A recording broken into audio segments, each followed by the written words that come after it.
Hi guys, in this video we will learn how to use DB transaction in Laravel application. So let's get started with an example and let's understand how to use and where you need to use DB transaction. So if you go to my example and you can see that there is a list of users with the role, okay, and let me go here, create user, and you can see that there is a name, email, password and roles field, okay. So you can choose multiple role and you can assign to the user, okay.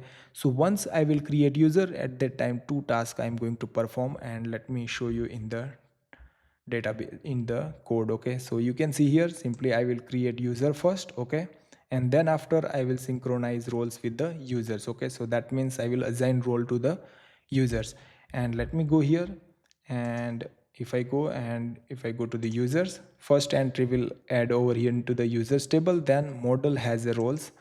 So after creating user, we are adding the role, okay, over here. So let me go and check that, okay. So if I say fillable and admin role and click on submit, you can see that user is created over here, and that's Hamna Fleming, okay. So same thing, go here into the users, you can see that 35 number, okay, and let me go to the has model roles. You can see that one role assigned over here, okay. So if everything going fine, then like we don't have an issue.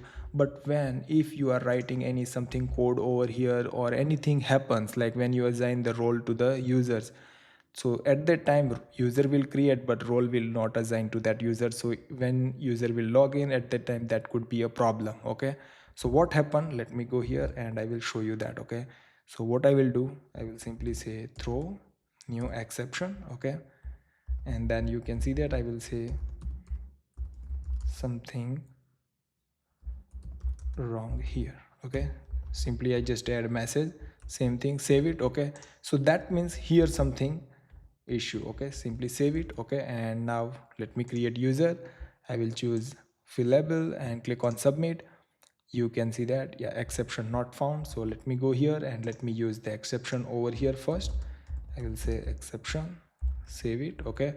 Now let me go refresh and click again, okay, and there is a Hakim, okay, and click on submit.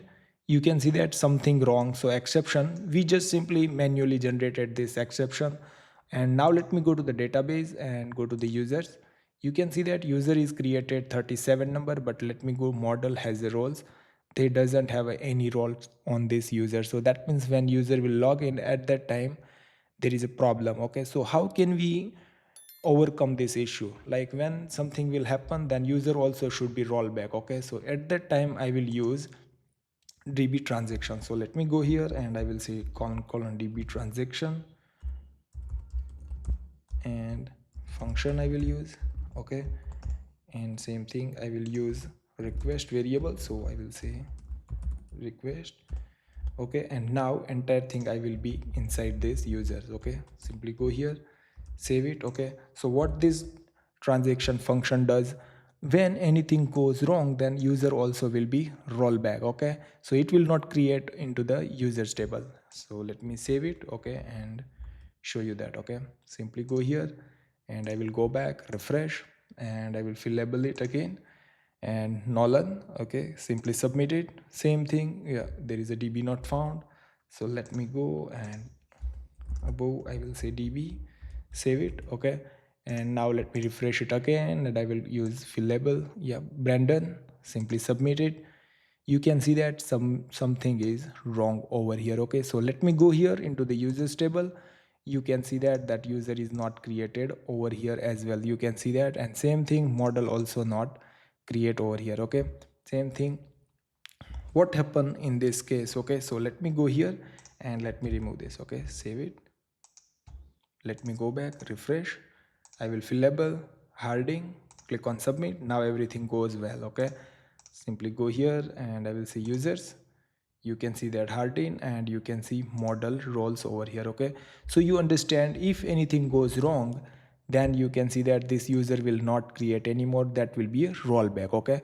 Now I will show you one more issue, okay. So for example, if you are sending email after create the user, for example notify, and I will simply use new, and then I will say app, okay, and then I will say notifications, and then I will say welcome mail. Okay, and inside the bracket I will pass the user object, save it. Okay, so that means I already created notification class over here, welcome. So once user will create, then we are sending an email to that user. Okay, so now let me go here and let me show you. Okay, so refresh it. Okay, and I will so go create user, label it. Okay, and click on submit. It will take some time. Okay, but you can see that something is wrong, so that means exception is fire. Now let me go here and I will go to the users. User is not created because last user was Hardy. Okay, but let me go here in email and you can see that I received the email. So that means this is like, you can see that this little user, so that's not created over here. Even not created, that's also sending an email. So how can we avoid this issue? Like, if even a user is not created, then they are sending the email. So at that time you need to use queue over there and ignore that issue. Okay, so let me go here and what I will do, simply go to the notification and here I will be simply use implements, then and then I will say should queue. So that means it will send by queue. Okay, simply save it. And now let me go here and I will start queue. So I will say queue work and hit enter. Okay, and now let me go here, simply no, let me go back and refresh it. Okay, and I will choose fillable and click on submit. You can see that something was wrong over here. Okay, and now let me go here, there is nothing. And if I go here, there is nothing to read. Okay, so if you are using the queue on that with the notification, then you can ignore with the mail issue as well. Okay, so now let me go here and simply remove this, save it. Okay, and now let me go back, refresh, and I will create another user. Okay, and click on submit.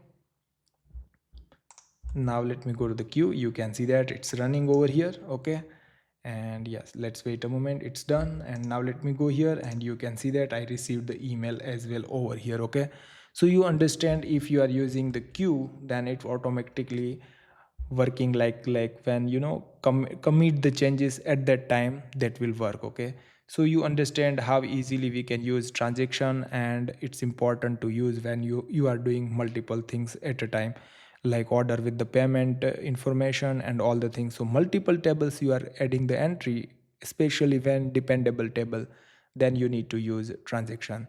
So I hope guys you understand this video. If you like this video, then please subscribe my channel for more videos. Thank you so much for watching guys.